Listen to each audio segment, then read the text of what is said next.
Hello dear students, good evening. कैसे हो आप सभी? उम्मीद करता हूँ कि आप सभी बहुत अच्छे से हों। तो एक बार लीजिए, फिर से मैं हाजिर हूँ आप सभी के सामने एक और नई क्लास लेकर के। डियर स्टूडेंट्स, आज हम बात करने वाले हैं, जैसा कि प्रीवियस क्लास में हमने बात की थी रिलेटिव प्रोनाउन की, और उसी रिलेटिव प्रोनाउन की क्लास को, उसी रिलेटिव प्रोनाउन की प्रोसेस को हम आगे बढ़ाने वाले हैं आज की क्लास में।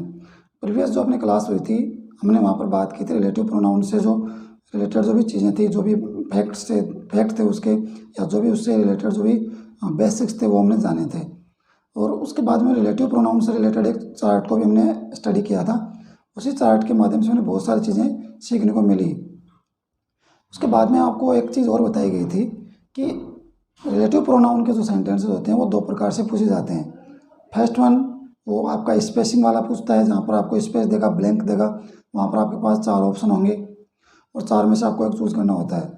सेकंड वन जो आपका वहाँ पर तरीका था वो यह था कि वहाँ पर आपको 2 सेपरेट सेंटेंस मिलते हैं और उनको आपको किसी एक रिलेटिव वर्ड के साथ या एक रिलेटिव प्रोनाउन के साथ जो वहाँ पर डायरेक्टेड दिया होता है, तो उसी के अकॉर्डिंग आपको उसको कॉम्प्लेक्स सेंटेंस में चेंज करना होता है।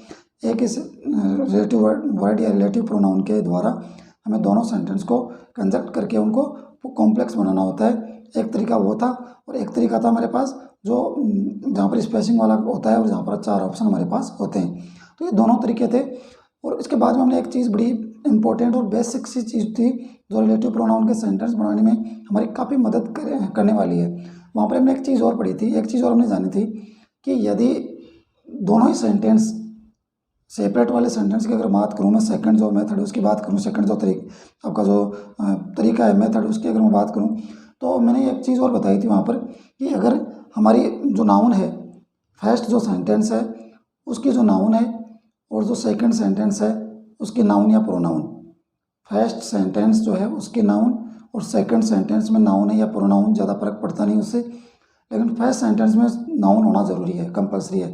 अगर ऐसा है, फर्स्ट सेंटेंस में नाउन और सेकंड सेंटेंस में नाउन या प्रोनाउन, और दोनों के बीच में कोई रिलेशन बन रहा है, तो वहाँ पर हम क्या करते हैं, वहाँ पर हम दोनों सेंटेंस में कॉम्प्लेक्स बनाते हैं और सेकंड सेंटेंसेस में जो भी चेंजेस करने होते हैं या रिलेटिव प्रोनाउन यूज़ करना होता है या जो रिमूवल पार्ट होता है वो हटाने के बाद में हम जो भी चेंज होते हैं वो चेंज करने के बाद में पूरे के पूरे सेंटेंस को कहाँ लेकर आते हैं, फर्स्ट सेंटेंस के सब्जेक्ट और वर्ब के बीच में लेकर उसको कंप्लीट सेंटेंस को वहाँ पर एडजस्ट कर देते हैं और उसके बाद में फर्स्ट सेंटेंस की वर्ब से उसको आगे स्टार्ट किया जाता है।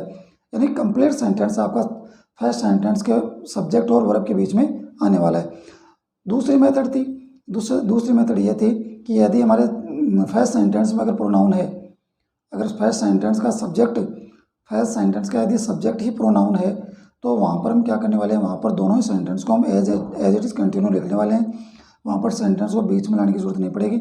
वहाँ पर जहाँ पर फुल स्टॉप होता है, दोनों सेंटेंस सेपरेट जहाँ से होते हैं, उस फुल स्टॉप की जगह हम रिलेटिव प्रोनाउन वर्ड यूज़ कर देंगे और जो भी रिमूवल पार्ट होगा उसको हटा देंगे, जो भी चेंज करने होंगे वो कर देंगे।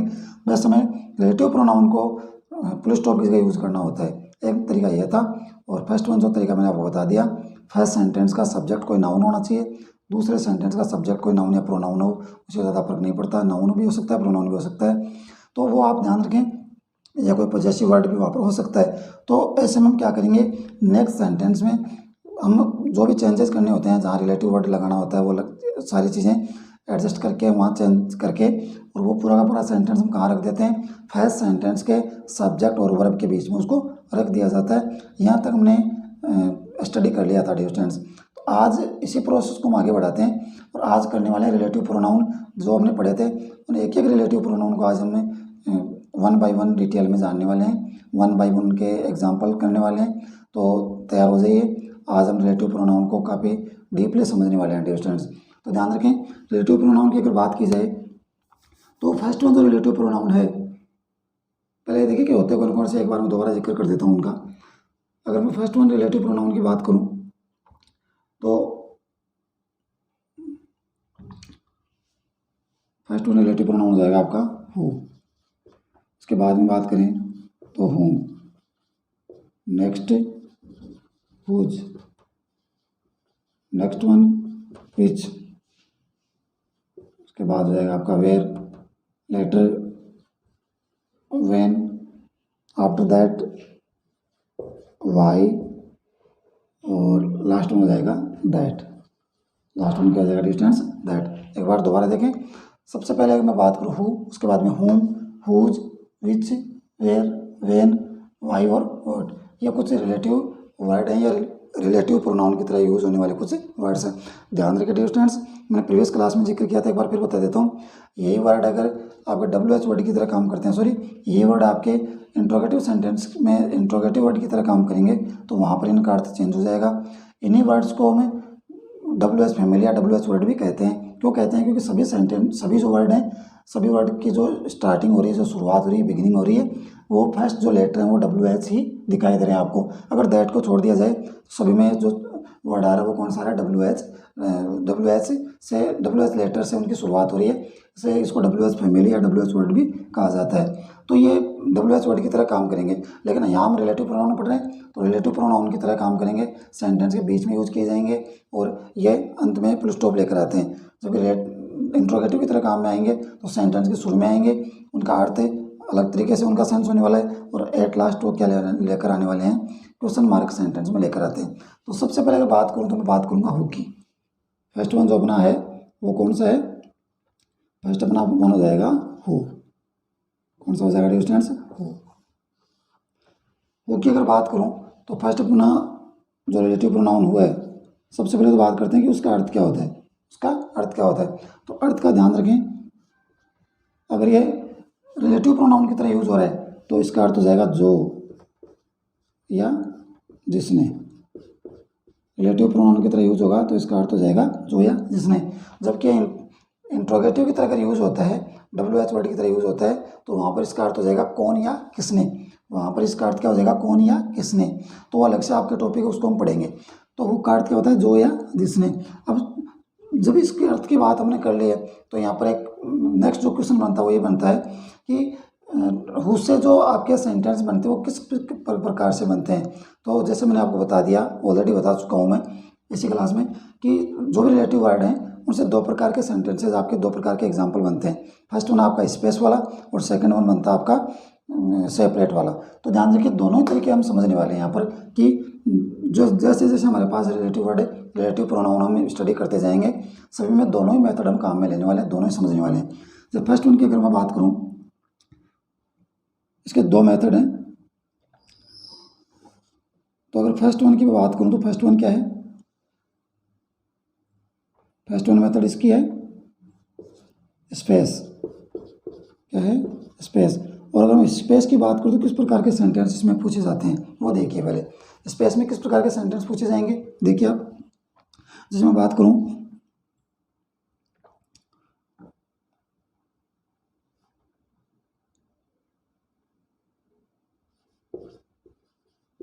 Emma is a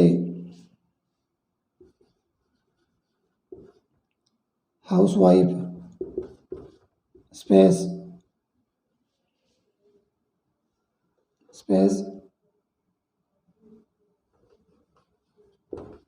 husband is a doctor. देखिए स्पेस वाले की अगर बात करें, फर्स्ट वन जो स्टेप है वो क्या है? Hema is a housewife space husband is a doctor. और यहाँ पर देखा जाए तो यहाँ पर मैं यहाँ पर चार ऑप्शन आपके सामने डाल देता हूँ। जैसे मैंने लिखा हु, यहाँ पर मैंने लिखा हुम, उसके बाद में मैंने लिखा विच और उसके बाद में लिख दिया हुज। ये चार ऑप्शन हमारे सामने। कितने ऑप्शन है स्टूडेंट्स? चार ऑप्शन। उसके बाद में देखिए ये स्पेसिंग वाला होता है, इसमें चार ऑप्शन आपके पास होते हैं और यहाँ पर आपको एक पुटअप करना पड़ता है, किसी को एक को चूज़ करना पड़ता है। सेकंड वन की अगर बात करूँ तो सेकंड वन जो स्टेप होती है वो कौन सी होती है? सेकंड वन स्टेप होती है आपकी सेपरेट वाली। कौन सी होती है स्टूडेंट्स? सेपरेट वाली।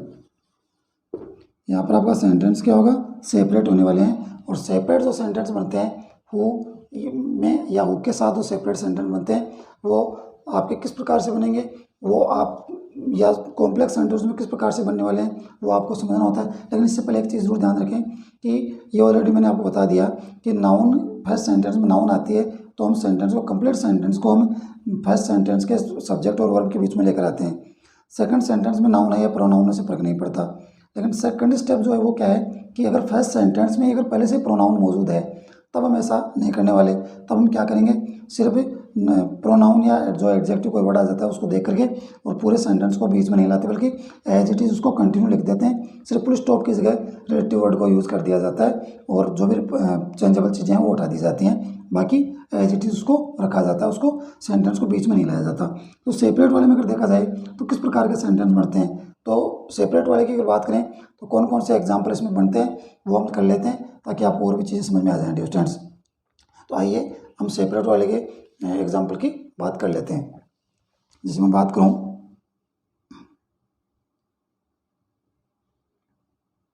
जैसे एग्जाम्पल की बात करें,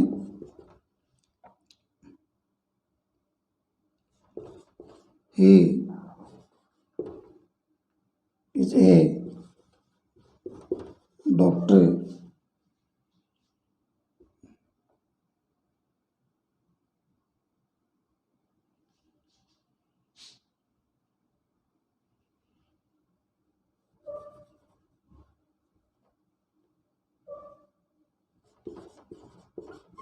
हरी is a doctor, he is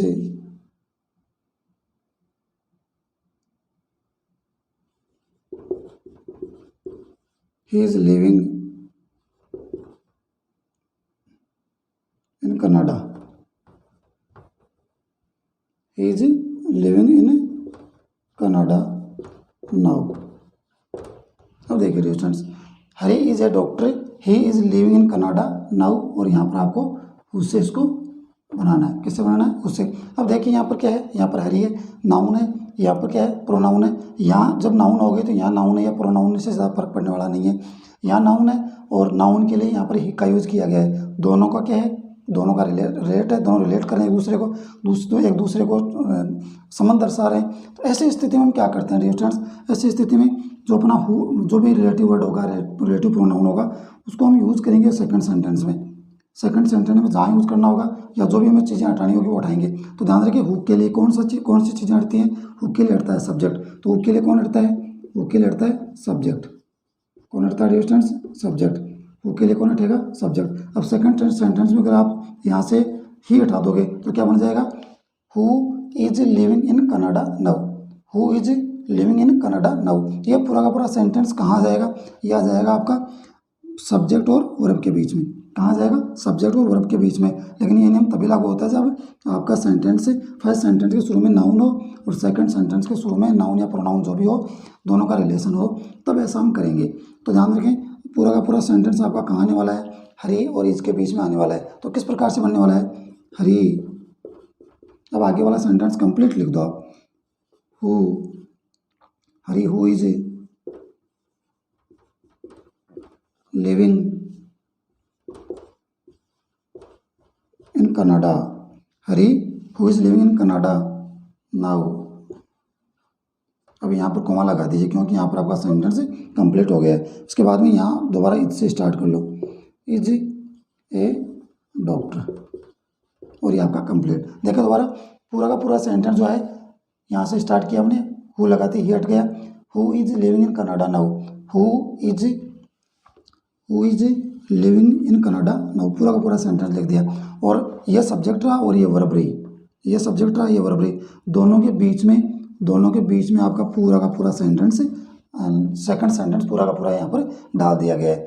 लेकिन ये पूरा का पूरा तभी ऐसा होगा, तभी ये रूल आपका काम करेगा जब फर्स्ट सेंटेंस के शुरू में क्या हो? नाउन हो, सेकंड सेंटेंस के शुरू में नाउन या प्रोनाउन हो या पॉजेसिव हो, और दोनों एक दूसरे का रिलेशन बताते हो, दोनों एक दूसरे को रिलेट करते हो, संबंध दर्शाते हो। तो इस प्रकार का हमें सेंटेंस देखने को मिलेगा डियर स्टूडेंट्स। उसके बाद में अगर बात करें नेक्स्ट एग्जाम्पल की, तो नेक्स्ट एग्जाम्पल पर चलते हैं। नेक्स्ट एग्जाम्पल आपके सामने यह है। नेक्स्ट हमारा एग्जाम्पल हो जाएगा,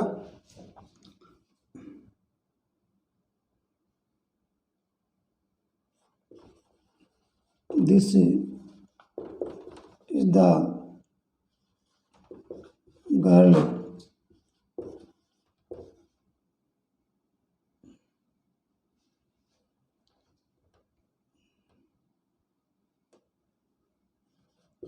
शी वॉज सेलिंग बैलून्स,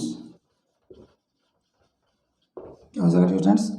और यहाँ आपको जोड़ना किससे है, हुज से आपको इसको बनाना है। देखिए, this is the girl she was selling balloons, ये वही लड़की है जो बैलून बेच रही थी। अब देखिए किस प्रकार से बनेगा।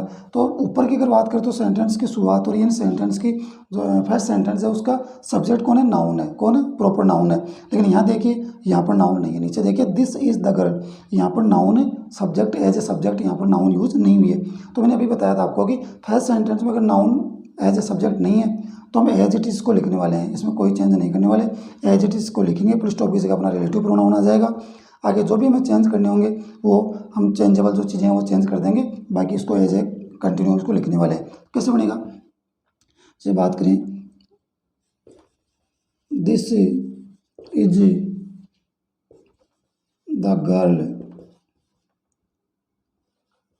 Who was selling balloons. देखिए स्टूडेंट्स, यहाँ पर सिर्फ शी को हटाया गया है, हु लग गया तो सब्जेक्ट हट गया आपका। Who was selling balloon, who was selling balloons हो गया। और यहाँ पर आपका first sentence as it is लिखा गया है। क्यों, क्योंकि शुरू में नाउन का यूज़ नहीं हुआ है, बल्कि आपको दिस का यूज़ यहाँ पर किया गया है, जो एक एज ए एडजेक्टिव, या यूँ कहूँ कि एज ए वो आपका नाउन की तरह यूज़ नहीं हुआ है, एडजेक्टिव की तरह यूज़ हुआ है। दिस इज़ द गर्ल और this is the girl same लिखा गया है। आगे जो भी चेंज हुआ है वो आगे हुआ है, एज ए कंटिन्यू लिखा गया है। अब देख सकते हो आप, ये ऊपर जो सेंटेंस लिखा गया है और नीचे जो सेंटेंस लिखा है दोनों में फर्क है। एक में सेंटेंस सेकंड वन सेंटेंस आपका वो आपका बीच में आ रहा है, और दूसरे में जो नेक्स्ट सेंटेंस वो आपका एज इट इज़ लिखा गया है चेंज करने के बाद में। तो दोनों चीज़ें, दोनों रूल जो मैंने बताए वो दोनों यहाँ पर आपके काम कर रहे हैं। आइए डियर स्टूडेंट्स, अब चलते हैं इसके एक दो एग्जाम्पल और करते हैं ताकि आपको और चीज़ें समझ में आ जाए।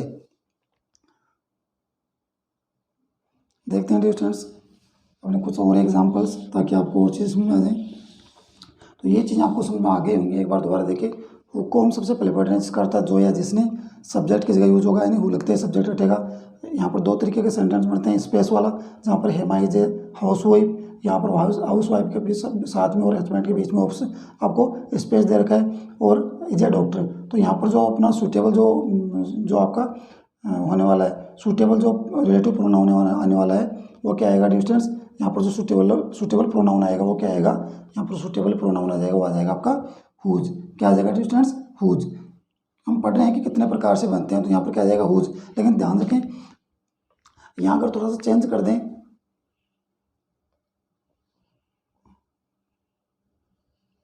यहाँ पर थोड़ा सा चेंज कर दें, जैसे मैंने यहाँ पर थोड़ा सा चेंज कर देता हूँ इसको, जैसे मैंने यहाँ से हस्बैंड को हटा दिया, यहाँ पर हुज आएगा डिस्टेंस। अगर हस्बैंड है तो यहाँ पर क्या आएगा हुज, लेकिन मैंने यहाँ से हस्बैंड को हटा दिया और यहाँ पर मैंने थोड़ा सा चेंज करके लिख दिया is a doctor, is a doctor also.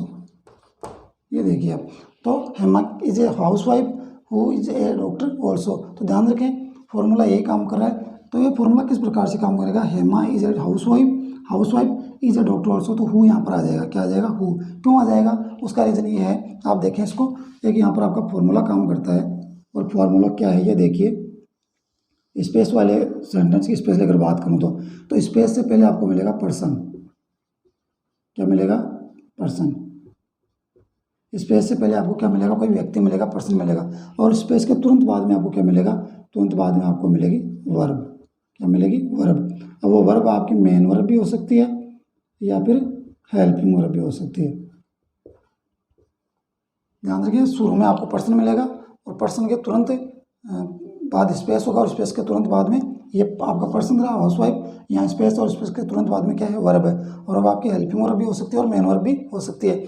ये स्पेसिंग वाला आपका सेंटेंस है, Hema is a house wife, space is a doctor, person रहा हाउस वाइफ, वर्ब रही इज। तो ऐसा कॉम्बिनेशन बनता है। तो स्पेस वाले में क्या करते हैं, इज। सेपरेट वाले की बात करूँ तो सेपरेट वाले में आपको मैंने तरीका बता दिए। तो ये कुछ से एग्जाम्पल आपके सामने जो आप देख सकते हैं। इसके बाद में हम बात करने वाले हैं कुछ और एग्जाम्पल्स की। तो आई होप ये चीज़ें आपको समझ में आ रही होगी स्टूडेंट्स। अब हम चलते हैं कुछ और एग्जाम्पल्स की तरफ और एग्जाम्पल करके देख लेते हैं।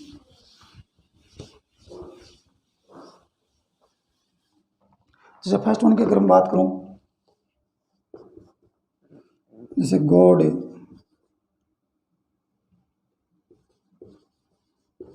Helps those they help themselves, और उससे आपको बनाना है।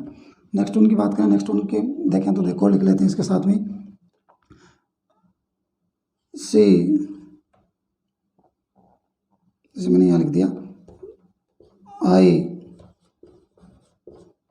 Work for mister, I work for mister Arya, mister Arya, he is ए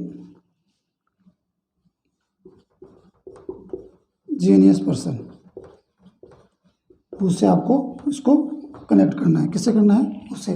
देखिए dear students, I work for mister Arya, he is a genius person, उससे बनाना है। God helps those, God helps those, क्या हो जाएगा डियर स्टूडेंट्स?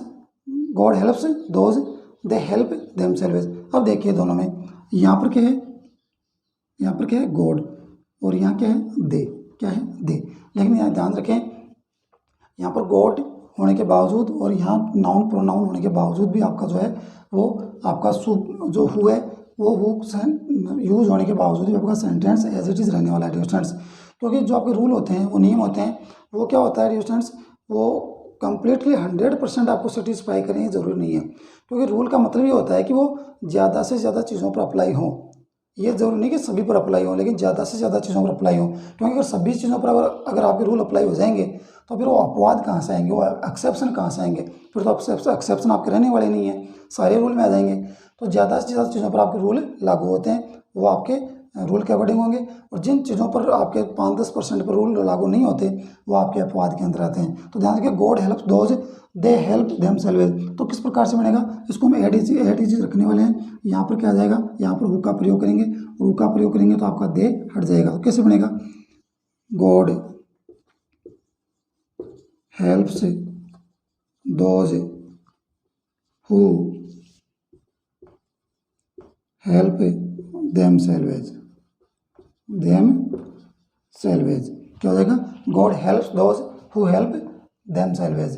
तो इस प्रकार से आपका सेंटेंस बन जाएगा। नेक्स्ट वन की बात करें तो यहाँ पर देखिए, यहाँ पर क्या है? प्रोनाउन। तो शुरू में प्रोनाउन ही आपको दे दिया, ये आपका अपवाद की तरह काम करेगा डियर स्टूडेंट्स, ये अपवाद की तरह काम कर रहा है।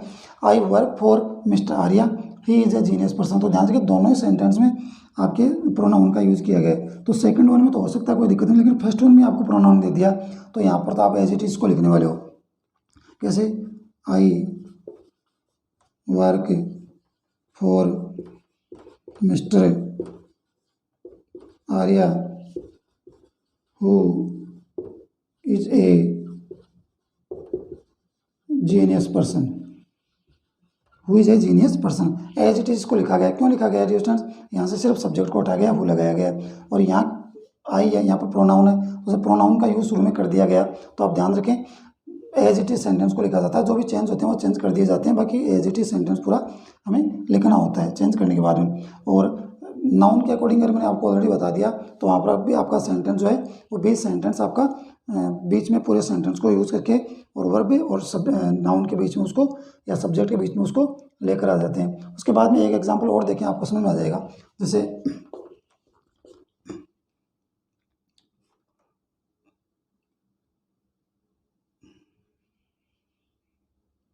उसके बाद में बात करें,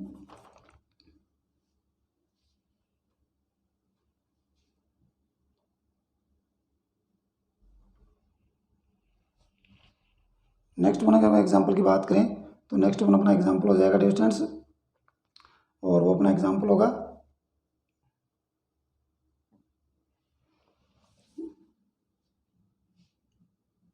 the boys are my students, they top of the class, और आपको उससे इसको कनेक्ट करना है। कैसे करना है? उससे the boys are my students they top the class, उससे बनाना। ध्यान रखें यहाँ पर बॉयज़ का प्रयोग किया गया है एज ए सब्जेक्ट, और यहाँ पर क्या है? यहाँ प्रोनाउन है। क्यों? क्योंकि बॉयज़ के लिए किसका यूज़ किया गया है? दे का। बॉयज़ के लिए किसका यूज़ किया है? दे का। तो दोनों एक दूसरे को रिलेट कर रहे हैं, एक दूसरे के साथ संबंध दर्शा रहे हैं। तो ध्यान रखें यहाँ पर हम पूरे के पूरे सेंटेंस को जो भी चेंज करना होता है, चेंज करने के बाद में यानी दे हट जाएगा वो लगते ही, और उसके बाद में पूरा का पूरा सेंटेंस कहाँ आएगा? द बॉयज़ और आर के बीच में। तो कैसे बनेगा? The boys who top the class, the boys who top the class, यहाँ पर फिर आपकी कोमा लग जाएगी, are my students, are my students हो जाएगा डिस्टेंस। क्या हो जाएगा? The boys who top the class are my students. तो आप देख सकते हैं कि तीनों ही कंडीशन मैंने आपके सामने रख दी हैं। यहाँ पर ये अपवाद की तरह काम कर रहा है, नाउन होने के बावजूद भी आपका जो सेंटेंस है वो एज इट इज़ रख दिया गया, चेंज करने के बाद में बीच में नहीं लेकर आए। यहाँ देखिए, यहाँ पर प्रोनाउन है, और प्रोनाउन है तो सेकंड स्टेप की तरह यहाँ पर हमने एज इट इज सेंटेंस को लिखा है, यहाँ पर प्रोनाउन होने की वजह से, और सिर्फ सब्जेक्ट को हटाया गया। लास्ट वन की बात करें तो यहाँ पर नाउन है, और जब यहाँ पर नाउन है तो पूरे के पूरे सेंटेंस को चेंज करने के बाद में यहाँ पर आपके सब्जेक्ट और वर्ब के बीच में इस पूरे सेंटेंस को एडजस्ट कर दिया गया है, यहाँ इसको पुटअप कर दिया गया है। तो आप तीनों ही कंडीशन, चाहे वो अपवाद हो या फिर आपके दोनों जो स्टेप मैंने बताई है सेंटेंस बनाने की, वो आप देख सकते हैं कि नाउन होगी तो किस प्रकार से होगा सब्जेक्ट के रूप में, और सब्जेक्ट के रूप में प्रोनाउन होगा तो किस प्रकार से होगा। तो आप तीनों ही चीज़ें या दोनों स्टेप जो मैंने बताई वो और एक आपका अपवाद, तीनों ही चीज़ें आप यहाँ पर देख सकते हैं, उनको समझ सकते हैं डिस्टेंस। उसके बाद में हम बात करते हैं डिस्टेंस। नेक्स्ट अपना जो वर्ड होने वाला है वो हो जाएगा आपका होम। नेक्स्ट हमारे पास जो वर्ड होगा वो होगा होम। अब होम की बात करते हैं तो होम किस प्रकार से काम करता है?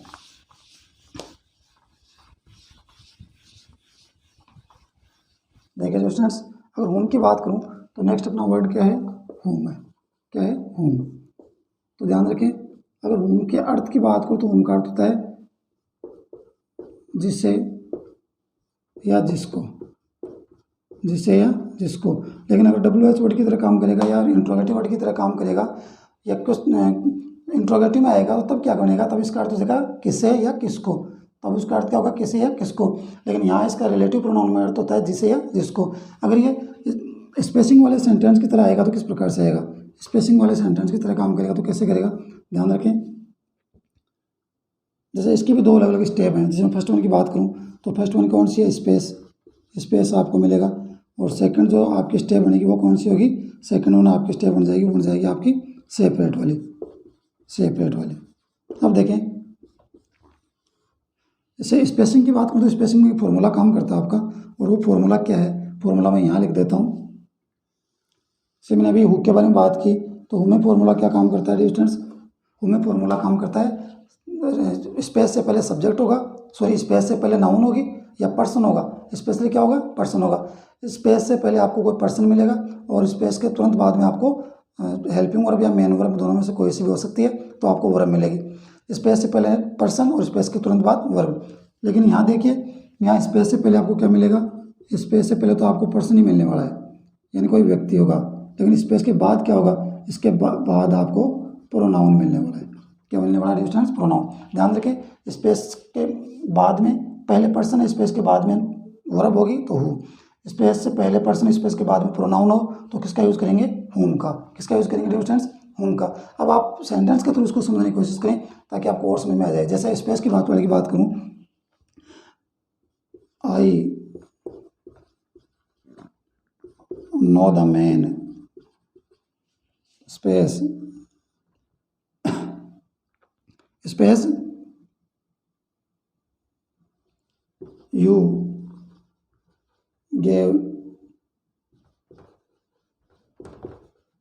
you gave something to eat। क्या हो जाएगा?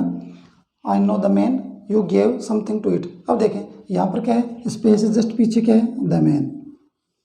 स्पेस से ठीक पहले क्या है? पर्सन है। क्या है डिस्टेंस? पर्सन। स्पेस के तुरंत बाद में क्या है? यू। स्पेस के तुरंत बाद में क्या है? यू। यू क्या है? प्रोनाउन। क्या है, प्रोनाउन। तो स्पेस से पहले नाउन पर्सन और स्पेस के तुरंत बाद प्रोनाउन। ऐसी स्थिति बनती है तो हम किसका यूज़ करेंगे, हुम का। ये तो आपका स्पेस वाला पार्ट है। लेकिन सेपरेट की बात करें तो सेपरेट में किस प्रकार के सेंटेंस बनते हैं, आइए अब उनको समझते हैं कि सेपरेट वाले में किस प्रकार के सेंटेंस आपको देखने को मिल सकते हैं, डियर स्टूडेंट्स। तो एग्जाम्पल की बात करें तो जैसे फर्स्ट वन एग्जाम्पल अपना हो जाएगा, doctor Kalam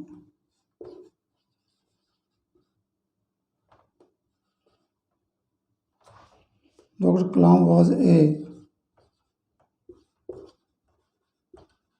famous scientist. Dr. Kalam was a famous scientist. Many books have been written. Many books have been written about him. और आपको बनाना किससे है, आपको बनाना है whom से। किससे बनाना है, whom से। एक और देख लेते हैं इसी के साथ साथ। जैसे नेक्स्ट वन की बात करूं,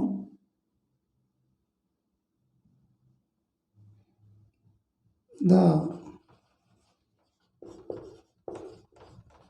students are very intelligent. I praised them. ये भी आपको whom से बनाना है। किससे बनाना है स्टूडेंट्स, whom से। अब देखिए दोनों सेंटेंस को। फर्स्ट वन की बात करें, doctor Kalam was a famous scientist, many books have been written about him. तो ध्यान रखें डॉक्टर कलाम की बात हो रही है, यहाँ पर क्या है, नाउन है, प्रॉपर नाउन की तरह यूज हो गया है। यहाँ पर क्या है, मैनी बुक्स, तो कलाम के बारे में मैनी बुक्स, यहाँ मैनी बुक्स, तो कलाम का रिलेशन किससे दर्शाया जा रहा है, बुक से।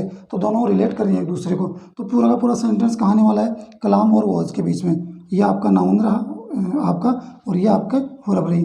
तो सब्जेक्ट और आपकी वर्ब, सब्जेक्ट और वर्ब दोनों के बीच में पूरा का पूरा सेंटेंस आने वाला है। जो भी चेंज करने हैं हम चेंज करने वाले हैं। तो ध्यान रखें, डॉक्टर कलाम। अब देखिए यहाँ पर होम का प्रयोग करेंगे, लेकिन ध्यान रखें स्टूडेंट्स, जब किसी सेंटेंस में रिमूवल पार्ट हटाने के बाद में या जो भी चीज़ें हम हटा रहे हैं उसके बाद में अगर एट लास्ट अंत में अगर कोई प्रीपोजिशन बच जाती है तो उसको लिखने के दो तरीके हैं। या तो आप उसको एट लास्ट अंत में जैसा बच गई वैसे वैसे छोड़ दो उसको, या फिर दूसरा तरीका यह है कि आप उसको रिलेटिव प्रोनाउन के जस्ट पीछे या जस्ट उसके आगे रख दो। रिलेटिव प्रोनाउन जैसे मैं लगाना चाहूँ विच, और हमारे पास प्रीपोजिशन बची हुई है इन, तो मैं इन विच करूँगा, उसको रिलेटिव प्रोनाउन के साथ उसको लगाऊंगा, इन विच करूँगा। ऑन बच गया तो ऑन विच हो जाएगा, अबाउट बच गया तो अबाउट होम हो जाएगा। अबाउट जैसे यहाँ पर सेंटेंस में दे रखा है तो ये आपका अबाउट होम के साथ में रिलेटिव प्रोनाउन के साथ में प्रीपोजिशन को साथ में यूज़ कर दिया जाता है, उससे पहले यूज़ कर दिया जाता है बजाय उसको एंड में छोड़ने के। तो ये बेटर तरीका होता है, गलत तो नहीं होता आपका, एंड में भी छोड़ सकते हो, लेकिन बेटर आपके लिए यही रहेगा कि उसके साथ यूज़ करें। तो डॉक्टर कलाम, उसके बाद में अबाउट अगर आपका, क्योंकि आप जैसे आप होम लगाओगे, होम लगाते क्या हट जाएगा, होम लगाते आपका हिम हट जाएगा, और फिर अंत में क्या बच जाएगा, अबाउट। तो अबाउट को आप यहाँ लगा दो, about whom, doctor Kalam about whom many books have been written. अब देखिए सेकंड सेंटेंस को आपने कंप्लीट लिख दिया, जब कंप्लीट सेंटेंस सेकंड लिख दिया तो यहाँ पर कॉमा लग जाएगी और ये आपका सेंटेंस यहाँ कंप्लीट हो गया। अब यहाँ से शुरुआत कर लीजिए, क्योंकि आपने कलाम के बाद में और वॉज के बीच में पूरे को लिखा है। तो कलाम तो आ गया, वॉज से शुरू कर लीजिए, वॉज ए फेमस साइंटिस्ट। क्या हो जाएगा डिस्टेंस, दोबारा देखें, डॉक्टर कलाम अबाउट होम, ये आपका रिलेटिव वर्ड रहा, रिलेटिव प्रोनाउन रहा, और उससे जस्ट ठीक पहले आपने प्रीपोजिशन रख दी। क्यों, क्योंकि वो अंत में अकेली रह गई थी, इसके साथ लगा दिया। Many books have been written, यहाँ कोमा है, was a famous scientist. Next one की बात करें, देखिए द स्टूडेंट्स, सॉरी यहाँ पर क्या है, द स्टूडेंट्स। तो द स्टूडेंट्स भी क्या है, द स्टूडेंट्स भी आपकी एक नाउन है, नाउन की तरह as a subject noun use की गई है। तो जब नाउन यहाँ पर आ गई है तो पूरा का पूरा सेंटेंस, देखिए यहाँ पर प्रोनाउन है, लेकिन उसके बावजूद भी यहाँ नाउन है और यहाँ प्रोनाउन है, लेकिन शुरू में नाउन होनी चाहिए, शर्त ये थी। यहाँ प्रोनाउन है, उससे ज़्यादा फर्क नहीं पड़ेगा। तो ध्यान रखें, पूरा का पूरा सेंटेंस चेंज करने के बाद में कहाँ आएगा, स्टूडेंट्स और आर के बीच में, स्टूडेंट्स और आर के बीच में। तो आप हुम लगाओगे तो क्या हटाओगे, आई प्रेज्ड देम, तो देम हटा दोगे तो कैसे बनेगा, the students whom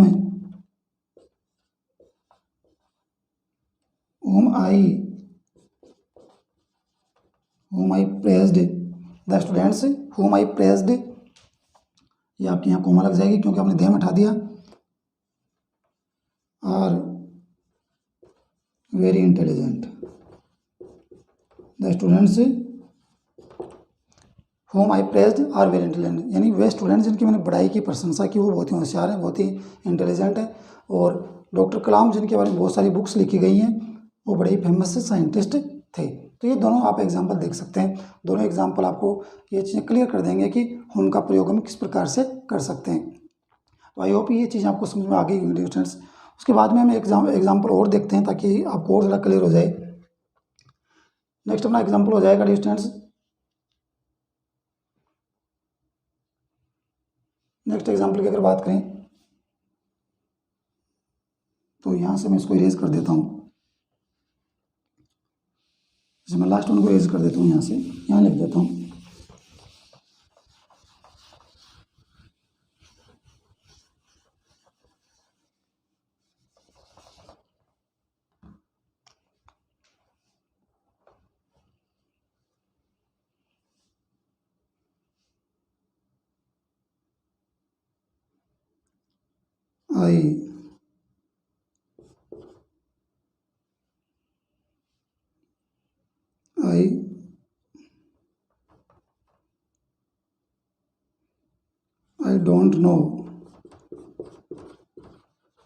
I don't know the people. I don't know the people. Stop.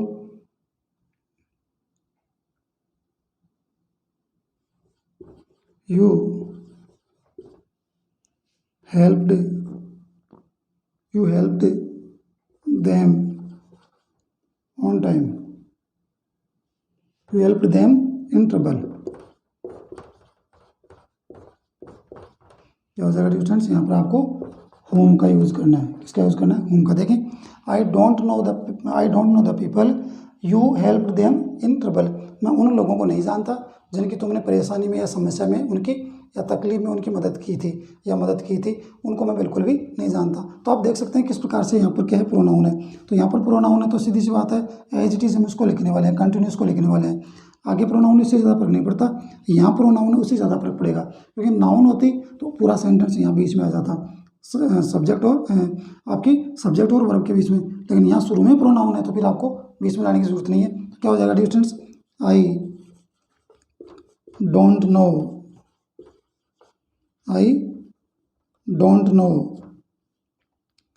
The people, यहाँ पर हुम लग जाएगा और हुम लगने के बाद में क्या आ जाएगा, them. Home you helped in trouble, क्या हो जाएगा students, I don't know the people whom you helped in the trouble. तो ये हमारे पास, इससे जस्ट पीछे हमने हुक के बारे में बात की, कुछ एग्जांपल जाने, दो तरीके के उसमें अपने सेंटेंसेस बनते हैं, एक स्पेस की तरह और एक आपका सेपरेट की तरह। और हुक की बात करें तो वहाँ पर हम उसका अर्थ होता है जिसे या जिस, उसका अर्थ क्या होता है, जिसे या जिसने। और वहाँ पर स्पेस की बात करो तो वहाँ पर स्पेस से जस्ट पीछे क्या होना चाहिए, पर्सन, और स्पेस के तुरंत बाद में क्या होना चाहिए, वर्ब। फिर बाद में हुम की बात की है तो हुम में देखें तो हुम का अर्थ है जिसे या जिसको। और यहाँ पर स्पेस की बात करें तो स्पेस वाले पर्सन में आपको देखें तो स्पेस वाला जो फॉर्मूला होता है वो होता है, स्पेस से जस्ट ठीक पहले क्या होगा, स्पेस से जस्ट पहले आपका पर्सन होगा और स्पेस के जस्ट बाद में आपको प्रोनाउन मिलेगा, जैसा कि सेंटेंस में आप देख सकते हैं। तो यहाँ पर आपको स्पेस जस्ट पहले क्या दिख रहा है, प्रोनाउन दिख रहा है, सॉरी पर्सन दिख रहा है, और स्पेस के जस्ट बाद में प्रोनाउन दिख रहा है। तो यहाँ पर ये फॉर्मूला आपका काम करता है। यहाँ पर अगर हमारे पास चार ऑप्शन होते, जैसे मान लीजिए आपने लिखा हु, आपने लिखा होम, आपने लिखा विच और आपने लिखा दैट, ये 4 आपके पास ऑप्शन है। लेकिन क्योंकि हमारा फॉर्मूला क्या कहता है, पर्सन होना चाहिए, पर्सन है, प्रोनाउन होना चाहिए, प्रोनाउन है, तो बीच में स्पेस है तो क्या आएगा, बीच में होम आएगा। क्या आएगा, होम। इसे जस्ट पीछे वाले में हमने क्या किया था, वो किया था। क्यों, क्योंकि यहाँ पर पर्सन होने के बावजूद भी यहाँ क्या थी, वर्ब, तो उस फॉर्मूले में हमने वो किया था। उसके बाद में हमने 3 एग्जाम्पल जान लिए हैं, और इन 3 एग्जाम्पल के माध्यम से आप इतना तो समझ गए होंगे कि किस प्रकार से रिलेटिव वर्ड को हम सेंटेंस में पुट अप कर सकते हैं, कैसे रख सकते हैं, किस प्रकार से उसको सेंटेंस में हम यूज़ कर सकते हैं, कितने प्रकार से सेंटेंसेस उसके बन सकते हैं डियर स्टूडेंट्स। तो आई होप कि ये चीज़ आपको समझ में आ गई होंगी। अब dear students end of the class हम जैसे बात करते हैं नॉर्मली, और अब हम बात करने वाले हैं अपने वोकेब की, और वोकेब के जो अपने वर्ड हैं वो आज के बड़े इंपॉर्टेंट वर्ड हैं। तो चलिए अब चलते हैं अपनी वोकेब की तरफ, और अपने वोकेब के वर्ड को सर्च फॉर करते हैं, उनको उनकी स्टडी करते हैं, उनको देखते हैं। आज की क्लास में 2 बड़े इंपॉर्टेंट रिलेटिव प्रोनाउन को पढ़ा है, दोनों ही बड़े इंपॉर्टेंट हैं, हु और हुम। हु दर्शाता है सब्जेक्ट को, और हुम किसको दर्शाता है डियर स्टूडेंट्स, हुम किसको दर्शाता है, हुम दर्शाता है प्रोनाउन को, और हुम दर्शाएगा आपका ऑब्जेक्ट को। ध्यान रखें, हु दर्शाता है सब्जेक्ट को, क्योंकि अगर हु आ गया तो आप सेंटेंस में से क्या उठाने वाले हो, आप सेंटेंस में से सब्जेक्ट उठाने वाले हो।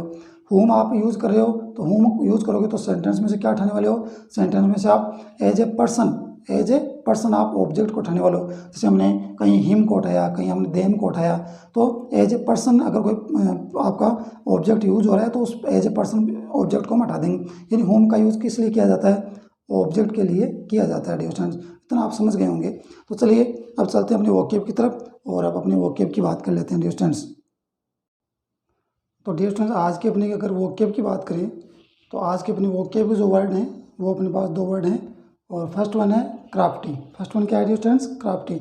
और क्राफ्टी का आपका जो अर्थ होता है वो होता है चालाक या फरेबी, या धूर्त बोल सकते हो, या धोखेबाज आप इसे बोल सकते हो, चीटर जिसे आप बोल सकते हो। क्राफ्टी होता है चालाक या फरेबी। सिनोनिम की बात करो तो आर्टफुल हो जाएगा। क्या हो जाएगा डियर स्टूडेंट्स, आर्टफुल हो जाएगा। उसके बाद में कनिंग का अर्थ भी होता है चालाक। उसके बाद में इंसिडियस, डेवियस और विली, क्या हो जाएगा, कनिंग हो जाएगा। उसके बाद में क्या हो जाएगा, स्लाई। उसके बाद में इंसिडियस, डेवियस और विली। उसके बाद में एंटोनिम की बात करो तो क्या हो जाएगा, कैंडिड। उसके बाद में हो जाएगा ऑनेस्ट, नेव और सिंपल। क्या हो जाएगा, कैंडिड, ऑनेस्ट, नेव और सिंपल। ये आपके क्या है, एंटोनिम है किसके, क्राफ्टी के। उसके बाद में देखें अगर मैं सिनोनिम की बात करूँ तो सिनोनिम में क्या हो जाएगा आपका, उसके बाद में आपका कोर्टियस जो वर्ड है, और कोर्टियस जो वर्ड है उसमें उसका जो अर्थ होता है वो होता है विनम्र, शिष्ट, या अर्बन, कल्चर्ड, सिविलाइज्ड, जिसके अर्थ में हम यूज़ करते हैं। सिनोनिम की बात करते हैं यहाँ पर सिविल हो जाएगा, एलिगेंट हो जाएगा, ग्रेसियस हो जाएगा, पोलाइट हो जाएगा, मॉडेस्ट हो जाएगा और रिफाइंड हो जाएगा। इसके अलावा आपका कल्चर्ड हो सकता है, इसके बाद में सिविलाइज्ड हो सकता है, अर्बन हो सकता है, या आपके कुछ और वर्ड हैं जो यहाँ पर आपको और आपके हो सकते हैं। एंटोनिम की बात करो तो कोर्टियस का डिसकोर्टियस हो जाएगा। उसके बाद में रेस्पेक्टफुल, तो रेस्पेक्टफुल के बाद डिसरेस्पेक्टफुल हो जाएगा। पोलाइट का इम्पोलाइट हो जाएगा। मॉडेस्ट का इमोडेस्ट होता है, मॉडेस्ट का भी क्या होता है, इमोडेस्ट होता है। इंसोलेंट हो जाएगा और रूड हो जाएगा। तो ये आपके कुछ हैं जिसमें एंटोनिम की बात करें तो डिसकोर्टियस हो जाएगा, डिसरेस्पेक्टफुल हो जाएगा, इम्पोलाइट हो जाएगा, इंसोलेंट हो जाएगा और रूड हो जाएगा। तो आज के अपने 2 ये वर्ड थे, 2 अपने वोकेब के वर्ड थे, बड़े इंपॉर्टेंट वर्ड हैं स्टूडेंट्स। आई होप कि आज की क्लास आपको पसंद आई होगी। आज अपने 2 बड़े इंपॉर्टेंट रिलेटिव प्रोनाउन का स्टडी किया है। फर्स्ट वन अपने पास था हु, जहाँ पर हु यूज़ किया जाता है वहाँ सब्जेक्ट को उठा दिया जाता है। सेकंड वन हुम, जहाँ पर हुम का यूज़ कर दिया जाता है वहाँ पर ऑब्जेक्ट को उठा दिया जाता है। लेकिन दोनों में एक कॉमन सी चीज़ है, वो ये है कि हु और हुम दोनों ही पर्सन के लिए यूज़ होते हैं, क्योंकि सेंटेंस में एज ए पर्सन अगर कोई सब्जेक्ट के रूप में पर्सन यूज हुआ है तो वहाँ पर हम हु को लगाएंगे और सब्जेक्ट को हटाएंगे पर्सन के रूप में। अगर ऑब्जेक्ट के रूप में अगर पर्सन का यूज हुआ है तो वहाँ पर हम हुम का यूज़ करने वाले हैं और एज ए पर्सन ऑब्जेक्ट को हटा देते हैं। ये चीज़ें हमने आज पढ़ी हैं। आई होप कि सारी चीज़ें आपको पसंद आ गई होंगी, और एक बार क्लास को फिर से रिवाइज करके देखें, बिल्कुल आपको समझ में आ जाएंगी सारी चीज़ें। धीरे धीरे आराम से स्टेप बाय स्टेप इन चीज़ों को पढ़ेंगे, डिटेल में पढ़ेंगे। धीरे धीरे एक एक दो करके हम अपनी क्लास को आगे बोल सकते हैं कि एक लेवल की तरफ लेकर जाएंगे। धीरे धीरे इनको पढ़ेंगे, आप समझ आएंगे सारी चीज़ें जैसे जैसे आप क्लास को आगे देखते जाएंगे। तो डियर स्टूडेंट्स आज की क्लास बस यहीं तक थी। नेक्स्ट जब अपनी क्लास होगी तो नेक्स्ट क्लास में हम फिर से बात करने वाले हैं, और जितने भी अपने रिलेटिव प्रोनाउंस के उनमें से कुछ एक और उसमें क्लास में हम समझने वाले हैं, स्टडी करने वाले हैं। तो नेक्स्ट क्लास जल्द हो, इसी उम्मीद के साथ आप सभी से मैं विदा लेता हूँ। नमस्कार, good night and thank you so much for watching this class.